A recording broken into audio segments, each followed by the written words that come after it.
Bonjour à tous, bienvenue dans la reprise du Catchy Show. Petit Waro n'a pas raté cette reprise d'égal. Bonjour à tous, je suis heureux d'être parmi vous. Alors on va tout commencer avec le fait de la semaine déjà, et que le DFCO qui a repris tous les autres sports. Le hockey, le rugby, le football masculin et féminin, le handball masculin et féminin, le hockey sur glace aussi, vont reprendre début septembre, et pour d'autres aussi en octobre. Notamment pour le basket, je crois qu'ils reprennent fin septembre, début octobre. Donc on va commencer par le fait de la semaine consacré à la petite équipe de l'USNAC. Normalement plus petite équipe de Ligue 2. Il y a 2 jours ils étaient quasiment en Ligue 2, mais la LFP a encore dit non. Alors est-ce que tu penses qu'ils vont aller en Ligue 2? Est-ce qu'ils vont être mis en national? C'est pareil compliqué, ou alors même jouer en CFA? Pour moi, je pense pas que l'USNAC va monter en Ligue 2 parce que déjà leur stade n'est pas en norme. Donc moi je pense plutôt que l'USNAC va carrément descendre en CFA, donc ce qui fera une nationale à 19, ce qui est un peu dommage.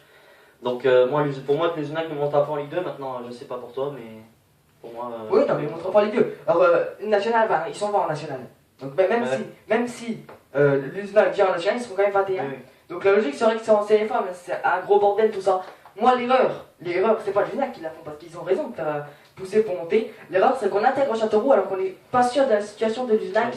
Qu'est-ce que t'en penses? Moi je trouve que c'est une réelle honte. C'est une réelle honte. Ouais, parce que Châteauroux, on savait pas encore été l'USNAC que Châteauroux, ils ont mis Châteauroux en Ligue 2. Moi c'est pas normal parce que pour moi Châteauroux devait descendre, puis c'est pas une énorme équipe. Mais bon, pour moi, Châteauroux n'a rien à faire en Ligue 2, l'USNAC n'a vraiment rien à faire dans cette histoire du coup, mais du coup ils sont entre la Ligue 2 ou la CFA.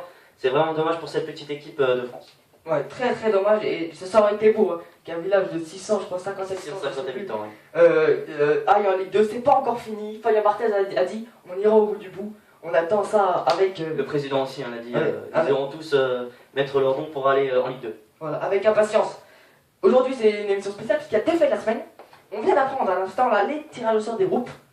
D'accord? Donc on va vous dire, est-ce que Paris ou Monaco vont passer en Ligue des Champions? Ça on va vous le dire. Est-ce que Lille, Saint-Etienne ou Guingamp va passer sa poule en Europa League? Alors pour Paris, je crois que c'est l'Ajax, le FC Barcelone et la 4ème équipe est... La Poile Nicosie. Voilà. Alors, est-ce que tu penses que Paris peut passer? Paris peut passer facilement pour moi, même si on attend le très gros match entre le PSG et le Barça.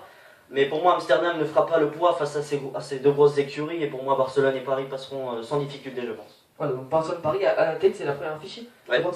Et d'ailleurs, Luis Suarez sera là, non pas pour PSG-Barça, mais pour Barça-PSG. Voilà. Ça va être quand même très compliqué pour le PSG. Ouais. Ça va être compliqué, mais je pense que pour moi, il n'y aura pas de difficulté parce que l'Ajax ne fait pas le poids pour moi. Alors Monaco, est-ce qu'ils vont passer Monaco dans leur groupe? Alors Monaco, groupe très compliqué, donc pour moi ils ne passeront pas parce qu'ils ont quand même les Leverkusen, et puis les deux autres équipes je ne me rappelle plus, mais c'est une grosse poule, donc pour moi Monaco ne passera pas. Le Zénith. Le Zénith, ouais, il y a les Leverkusen, donc c'est quand même deux grosses écuries. Pour moi Monaco ne passera pas dans cette poule. Alors on a fait que Monaco va très mal le championnat, hein, ouais. Avec 2 défaites, même ils se sont fait voler à Bordeaux, quand même 2 défaites, d'ailleurs Jardim et Toulalan ont rouspété contre l'arbitrage, mais ils n'ont pas été suspendus. Voilà. D'ailleurs Willy Sagnol très loin avec Bordeaux, hein. Oui, Willy Sagnol avait 3 victoires en 3 matchs, gros départ pour lui en tout cas. Et au-delà des 3 victoires, un très bon coaching contre Monaco. Ouais. Très bon coaching, en tout cas très bon coach. Willy Sagnol, je pense que Bordeaux peut encore gagner ce week-end avec leur match contre Bastia, ce qui sera une petite affiche pour Bordeaux. Voilà. La Ligue Europa maintenant, Guingamp. Alors Guingamp, bon groupe difficile de toute façon. Guingamp sera vraiment un exploit. Hein. Déjà c'est un exploit de les voir ici. Est-ce qu'ils peuvent aller plus loin et continuer? C'est grâce à leur victoire en Coupe de France de l'année dernière. Mais pour moi, Guingamp ne fera pas face parce que Guingamp a vraiment un petit effectif. Ils ont une poule très compliquée avec la Fiorentina, donc pour moi, ils ne passeront pas Guingamp. Ouais, donc Guingamp est éliminé. Saint-Etienne, qui a eu très chaud hier, est-ce qu'ils vont passer de cette poule? Oui, Saint-Etienne, je peux les voir passer. J'aimerais bien qu'ils passent Saint-Etienne, ça va, leur poule, ils ont l'Inter, mais moi je pense que Saint-Etienne a les moyens de passer. Et la dernière équipe française, c'est Lille. Ouais. Est-ce que Lille peut passer? C'est un peu le groupe le plus difficile. Ouais, le groupe de la mort, on va dire, de la Ligue Europa avec Wolfsburg et puis Everton, ouais, donc très grosse poule. Moi je pense que Lille a les moyens de passer, mais ça va être très compliqué face à ces deux grosses écuries en face. Oui, alors à noter que la Russie, hier, avant le match de la Ligue Europa, est passée à l'indice UEFA devant la France. Ce qui voudrait dire, alors tu vas nous dire ce qui se passe aujourd'hui, mais hier, ce serait plus que le champion qui serait directement qualifié, champion de France directement qualifié, et le deuxième devra jouer le tour préliminaire, j'ai vu ça. Et le troisième en Ligue Europa. Alors aujourd'hui, avec la qualification de Saint-Etienne, est-ce que tu en sais plus sur l'indice UEFA? Alors non, pour l'instant on n'en sait pas plus, mais on verra ça. Mais apparemment l'année prochaine, il n'y aurait que des équipes en France qui pourraient passer en Champions League, ce serait dommage. Donc maintenant, les clubs français, faudrait qu'ils brillent un peu plus en Europe, pardon. Mais non, pour l'instant, on ne sait pas plus. Alors on espère également que Monaco va éliminer Zénith, notamment ça pourrait faire gagner des points également. Voilà, c'est ça, voilà. En tout cas, hier, avant le match de Lyon, qui n'a pas été d'ailleurs, et le match de Saint-Etienne, c'est peut-être Saint-Etienne qui a sauvé la France, hein, on ne sait pas. La Russie était passée devant la France grâce à la qualification du Zénith. On en saura plus dans quelques jours et peut-être. Et puis il y a beaucoup de clubs russes aussi, j'ai vu en Europa League avec le Dynamo Moscou, le CSK en Champions League, tout ça, donc il y a vraiment beaucoup de clubs russes en Europe. Voilà, à noter que Volpena très vraiment avec le Dynamo Moscou, on le rappelle. Allez, le DFCO maintenant qui a très bien commencé la saison, 4 matchs, ils sont déjà sur le podium de la Ligue 2. Alors à chaque fois ils chutaient dernière sur le podium et là dès la 4e journée ils y sont. Bon signe ou bon départ, il va un gros boom l'arrière? Alors moi je pense que c'est un bon signe, un très très bon départ pour le DFCO avec sa victoire contre la Auxerre, un but de William Rémy sur coup franc. Donc je suis très content pour le DFCO qui fait 2 victoires, 2 nuls et qui commence très bien son championnat. Et moi je les vois franchement chercher la Ligue 2 pour l'année prochaine, même si c'est encore trop tôt pour le dire, mais moi franchement pour moi ils sont bien partis, ils ont un bon effectif. Et puis moi je les vois passer en Ligue 1 pour l'année prochaine. Et ben on espère bien évidemment tout ça. Alors à noter qu'on a eu la rumeur Luboya qui devait venir au DFCO, il ne viendra pas, il l'a dit. Zéphane le Lyonnais devait venir en prêt, à mon avis ça se fera pas. Par contre, Johan Rivière, le gars du HAC, a dit que le projet du DFCO l'intéressait. Et ça pourrait être une bonne recrue parce qu'on va pas se blairer, on va pas se cacher. On n'a aucun attaquant au DFCO capable de marquer des buts. On l'a vu sur le match au Auxerre, c'est un défenseur qui marque. À Nîmes, c'est un défenseur et un milieu qui marque. Ça commence à être inquiétant pour le DFCO au niveau offensif. Là, Tavares n'est pas dans le groupe ce soir. Ce sera Korokone qui devrait prendre la pointe de l'attaque. La composition, on va vous la donner tout de suite derrière. Enfin, notre composition à nous, parce que c'est pas du tout la version officielle. La version officielle sera ce soir sur Facebook, bien évidemment sûr. Alors, est-ce que tu penses que Johan Rivière peut être une bonne recrue? Moi je pense que Johan Rivière peut être une bonne recrue parce qu'on sait que c'est un bon buteur à Le Havre.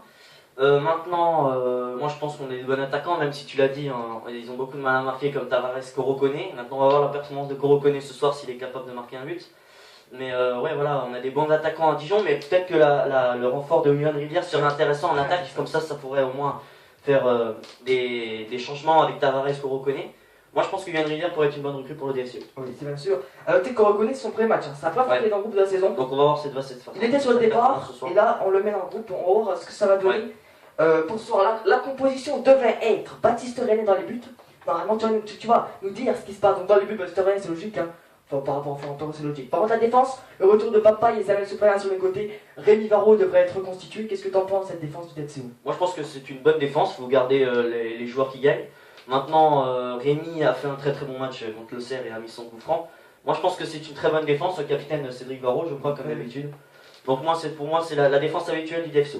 Voilà, nous dit que Papaye et Samuel Soprano revient, Papaye de blessure. Samuel Soprano a eu une altercation contre un joueur de Tours et a joué mercredi face au Stade Lavallois à la défaite du DFCO en Coupe de la Ligue. Le milieu de terrain devrait être Gastien, Cissé au milieu défensif, Amalfitano au milieu offensif. Sur les côtés, Jérémy Bella ou Loïs Zioni. Et Romain Philippotto, l'incontournable, très très bon sur ce début de saison avec ce magnifique but qu'il met contre Nîmes, milieu logique également. Oui, très très bon milieu de la part du DFCO.